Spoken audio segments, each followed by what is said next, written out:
All right, you ready to get started? It's very casual. Okay. Maddie, tell us where you are in the world right now. Well, geographically, I'm in Chesapeake City, Maryland, if that's what you mean. But right now, I'm kind of just with everyone else. Sad time, but trying to make the best out of it, trying to still get my work in, trying to find new things to do, have new hobbies, stuff like that. And yeah. Right on. Well, I'm gonna rattle off on some of your accolades for some people who are watching or listening who might not know who you are. Maddie Penta, 2018-2019 Maryland Gatorade Player of the Year. We ranked you the number 2 recruit in the 2020 class. Last year, you had a 23-1 record for Bohemia Manor High School. Or do you guys pronounce it Manor or Manor? Manor. You know, it depends on where you are in the world. You had a .11 ERA, 1 strikeout away from 300, which I'm sure probably gets under your skin a little bit. You had a .586 batting average, 34 RBIs. You're the first player of the year in your high school. Pretty amazing. You've played basketball, soccer, gymnastics. You've run cross country. Your mom, I'm assuming we'll get into more about your relationship with your mom, but she was also a pitcher. She played at St. Joseph's and Delaware, and she's also not just your mom, but also your pitching coach, if I have that correct. Awesome.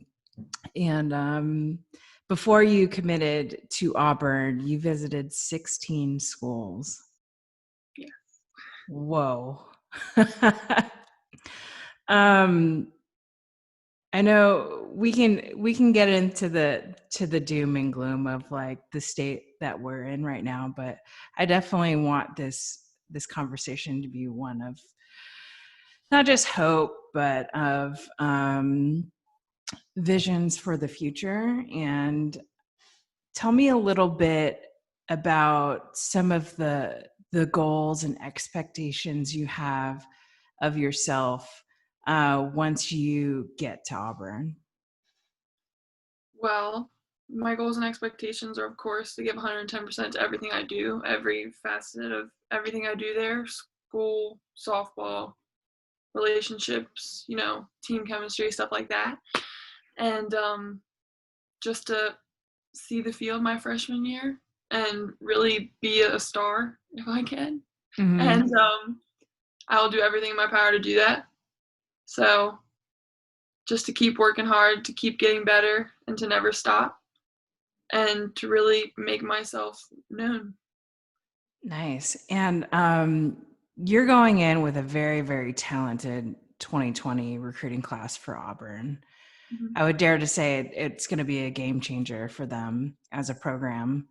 Have you stayed connected with your future teammates? What have you done to reach out and to make sure everybody's okay?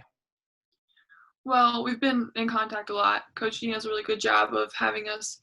Well, we do this Zoom meeting every Thursday, and we talk about stuff, and we do little icebreaker things. And then we just started a book that we're all going to read called The Energy Bus. And each week there's 3 people that are assigned a chapter, and they're supposed to talk it over with the group. But everyone's, of course, required to read the book. So we do that. And then he sends out motivational quotes, and we're supposed to send them to 3 other people in the entire team, including the girls that are already on the team. So that helps us to stay connected and communicate through this hard time and just in general. Mm-hmm. Would you characterize yourself as a book reader? No, I would not. And have you started reading the book yet, or is Yeah, that TBD? I read it last night. I got my 3 chapters done. Okay, thoughts so far. It's a good book. I enjoy Mm-hmm. it. I have a feeling I don't think we're into the part about building positive energy yet, but we're kind of in the setup part of the book. Okay. And it's kind of like a story in the same sense as it is like advice for how to go about your life and keeping positive energy. But so far, I enjoyed the book, yes. Mm-hmm. What are the bits that you like about it so far? Well, I enjoyed the fact that it's like a story and not just like a here's what you should do, here's what you shouldn't do. Mm-hmm. Um, I enjoyed that it just it made me think. It's making me Okay. think About?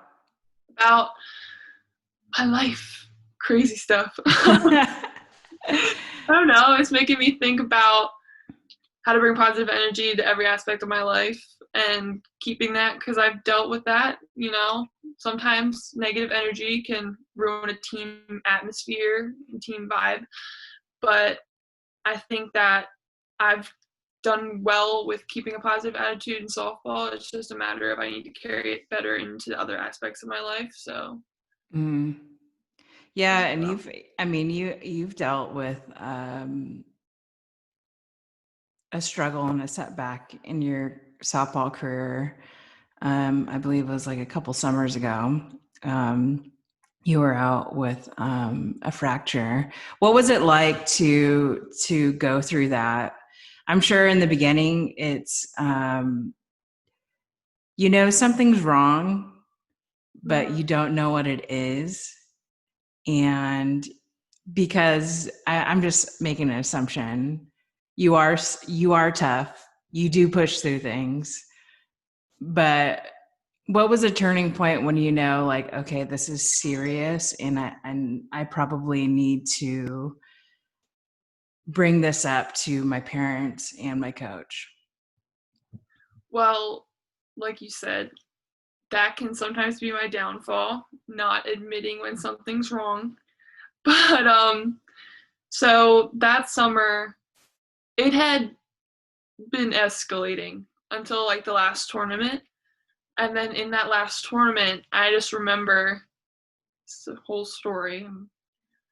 Don't like to admit it, but I started crying out on the mound because it was just so painful. And I just remember it was that game that I got pulled out because I was warming up and my coach was like asking me like, "Are you all right?" And of course I was like, "Yeah, I'm fine. Like I'm gonna be just fine."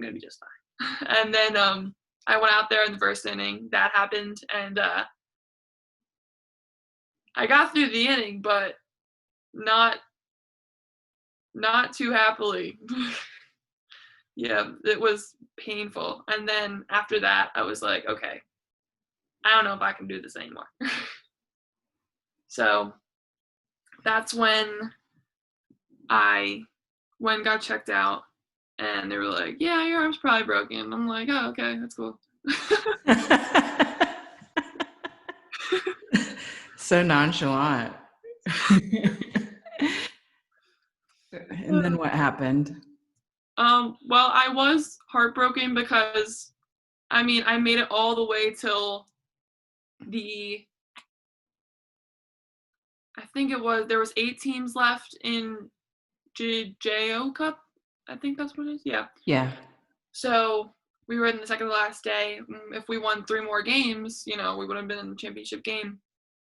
And I would say that we had a pretty good chance of winning the tournament, making it pretty far. But after that happened, and that was in that game, then I was like, oh no, like if this didn't happen, like could we have won it all? Like it was just the what ifs. And I wanted to be there for my team as I have a like it's happened before. Where like my arm will hurt and then, I'll do anything for my team. They're amazing. They're my best friends. So I don't want to let them down, but at the same time, I'm not the best about keeping my health in check. I got to get better at that, a lot better at that. So, I feel like I let them down even though my arm was falling off. So, but after a while I was like, it's all right. It's okay. Mm-hmm. Yeah. Can you talk about when the doctor first kind of delivered the news and what was your immediate reaction? Well, honestly, my mom had been telling me like, yeah, your arm's probably broken. So, and it felt like it was because I've broken my wrist before, not like softball wise, like it was a long time ago, but it felt a lot like that. So I was prepared for them to say that it was fractured. So when they did, I was just like, guess I was right. Now what? And then, I was just waiting for them to tell me like what it was going to take to get better. So then I waited my 6 weeks and I did my bands. I still do my bands because we're doing better at taking care of ourselves. And yeah, then we were back to normal and we got pitching again. Yeah. And then fast forward last summer, you get a chance to redeem yourself at a different tournament at the Triple Crown USA Nationals, where you guys took the national championship. What did that moment feel like when you knew that you were going to win the championship game, and looking back at everything that you've been through to get to that moment? Honestly, over this quarantine, I've had a lot of time to think and I've thought about that moment a lot. Like I think I thought about that moment like last night. But honestly, it was probably the best feeling I've ever had in my life because, the year before that I would not have been able to do that in the condition I was in, but I was strong throughout that tournament and I really was proud of my pitching performance and I was proud that I was able to help my team in any way I could, and I'm proud that we were able to put runs up. We were able to play defense. We did everything so well that tournament, and I was really proud of us. And it was just a really big accomplishment for the organization, for me, for my teammates, for everyone. So, and then we went to PGF, and we did well at PGF. Yeah. What's it? I mean, to my club experience versus your club experience is slightly different in the way, in the sheer number of games that you play over the course of the summer. What's it like going from tournament to tournament almost every weekend? How do you catch your breath in between to be able to prepare for another huge tournament coming off of like Triple Crown and then going to PGF? Well, we usually, even if we have like a week off or so between big tournaments, we'll either play a smaller tournament or scrimmage a local team like the Rock or something. Or, I mean, we'll always have practice. Always have practice. But, just I rest up for a few days. I keep on practicing, and then we kind of, for those practices and those scrimmages between the big tournaments, we make sure we have our stuff together. That is important. And we kind of just get in a good mindset.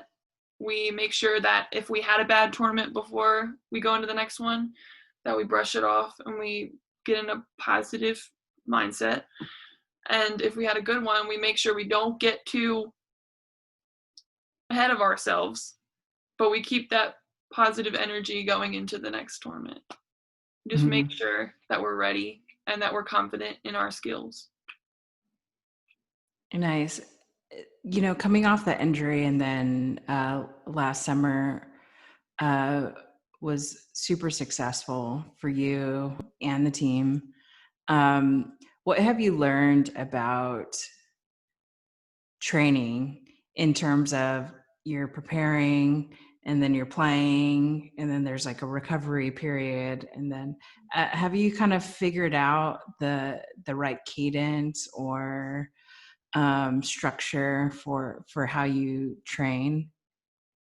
I would say I'm definitely getting better at it. Again, the whole recovery thing, I still am not the best at it, but I've learned to take more days off, because a day off is as good as a day of practicing sometimes. And it's about making sure you're strong and that you're ready for the next time you play and that you're at your best. And sometimes to be at your best, you need to take those days off. You need to take those days to do just bands and take care of your arm and make sure that you're ready.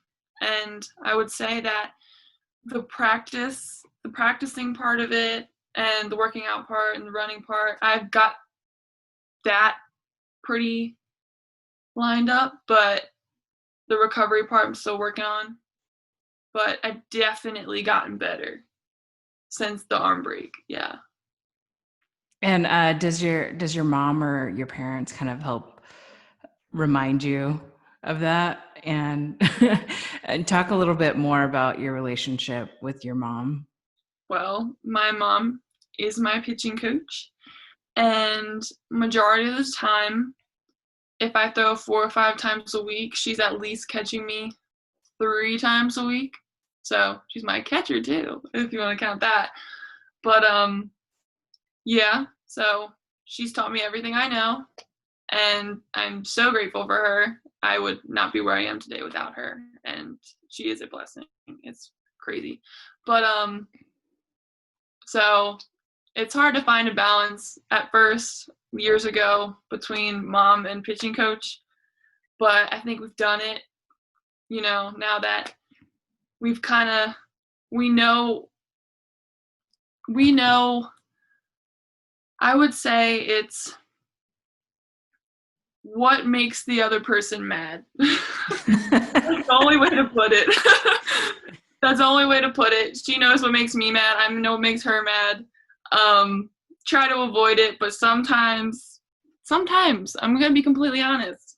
We go at it, but it's fine because we always end it off on a good note. And in the end of the day, she's my mom. She's not my pitching coach.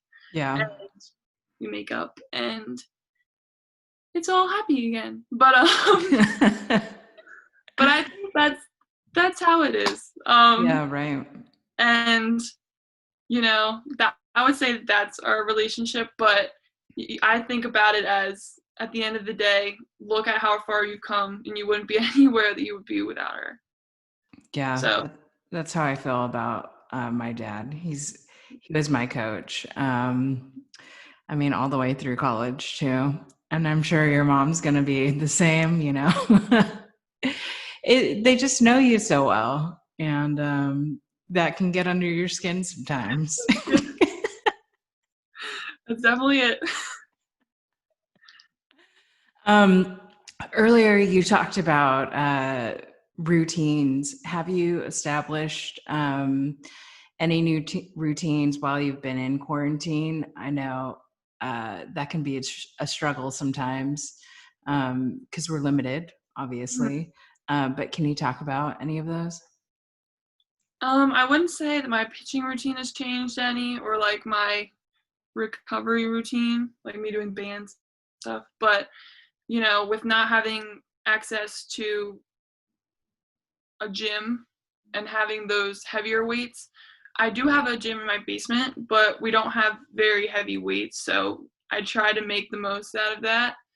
And that often means that I have to do more reps, which takes longer, but I got all the time in the world, so not really like I got much to do. So Right. so I use those. So that's kind of changed, just trying to find ways to get the work in without the best stuff. And then I've actually started cycling on Okay. stationary bike. So I've picked that up in quarantine. I'm getting better. It's really hard at first, but I'm getting better. So that's some of my cardio. I still go out running sometimes, but trying to get better at that. So Nice. yeah. Earlier you mentioned that you were thinking about like in quarantine you were thinking about the Triple Crown Nationals moment, but overall you were talking about just kind of moments of reflection. Do you care to share any of those other thoughts that you've been kind of like ruminating about? I would have to say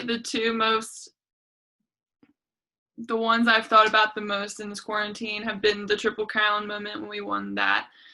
That was so amazing. Wow.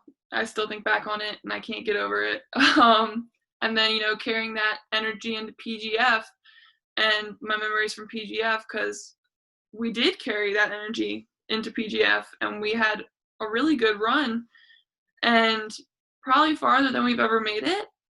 I don't know if I'm right on that, but since I think you are. Mm-hmm. Okay. So, yeah, pitching those games at PGF as well was something because we had such good team chemistry. We had such good teamwork. We all worked together for every win we got. And I was so proud of us for that. And we hit really well. And when you hit well, you have fun. You score a bunch of runs. You cheer in the dugout. That's my favorite part. Yeah. I love cheering dugout. But yeah, it's just exciting. I miss the excitement. I miss the energy. I miss, somewhat making a fool of myself. But I just want it back. But we're just gonna have to wait a little longer. Yeah. Yeah. Unfortunately. How would you describe yourself on and off the field? Okay. On the field, in the pitcher's circle, I would say I'm pretty intense. I'm pretty serious. But everywhere else, I would say I'm not at all. No. I would say I'm a goofball. I'm an airhead. In the dugout, again, I do make a fool of myself. Love cheering. When I hit on occasion, I try to be serious. I try my very best. But sometimes that doesn't work out. And then sometimes I'll go out in the outfield or something, like mix it up. And yeah.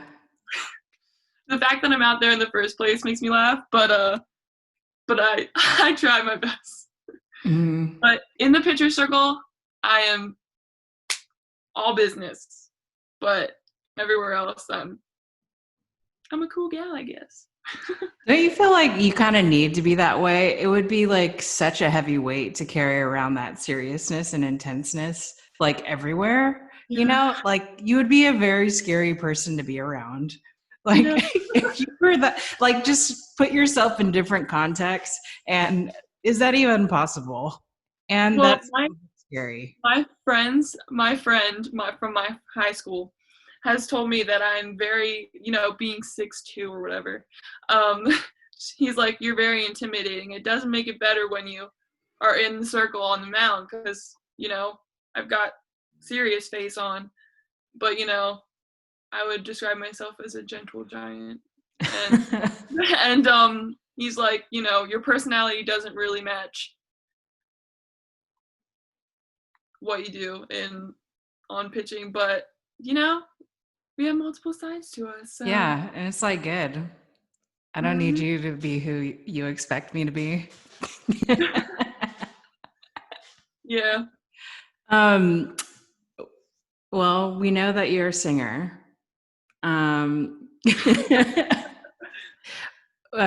What artists are you listening to, or are there particular genres that are your faves? I don't really have a particular genre that I stick to. What do you like to sing the most? I'm not a big fan of rock or like techno or like crazy stuff like that, but but I like rap, I like country, I like pop, the things you hear on the radio, I guess. Well, my favorite thing to sing on the mound, because I know we've all heard that one, It's probably, well, last summer it was 5 o'clock somewhere. Cause Can you I give don't me a know. snippet? No, Come on. You've I done it in can't. front of crowds of people. It's just me and you. I can't. I'm not even good at singing that song. I just like, you know? Okay. Okay. No I can't. pressure. Cause like sometimes I can sing good. Like it really, I have to be really serious, and I can't. Like, I can't grasp that right now. Yeah, I wish I could believe you. Your mom has been sending me videos of you singing, so Are you serious? yeah. No, you're not. She sent me a video. Ask her. She totally sent me a video of you over Christmas time singing All I Want for Christmas. I'm gonna, Is she looking at you? huh? Is she looking at you?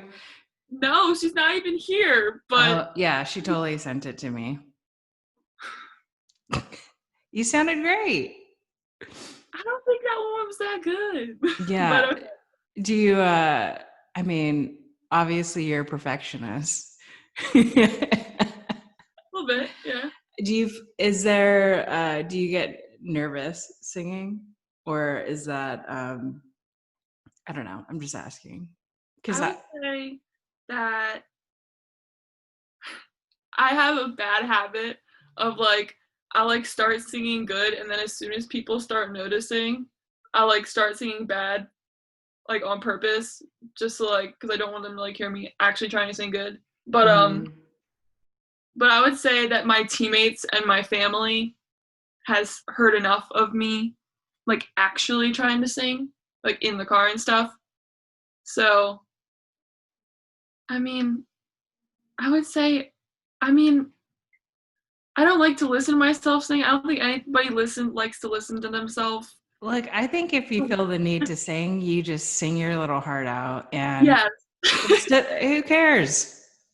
Who cares? You know, it's all about what brings you joy. And when I did watch you sing, it did seem like you were having a moment of joy, and that was cool to see. So all I'm saying is just keep on, doing you. Just keep doing you. Awesome. Well, I really want to say thank you for spending some time with me. Um, Thanks for having me. yeah, no, it's been a pleasure talking with you, and I wish you all the best. And I don't know if you have a Twitter or Instagram. Do you want people to follow you? Sure, I guess. My Instagram is at Maddie Penta _ because my other one got hacked. So don't go to at Maddie Penta. Not anymore. Okay. So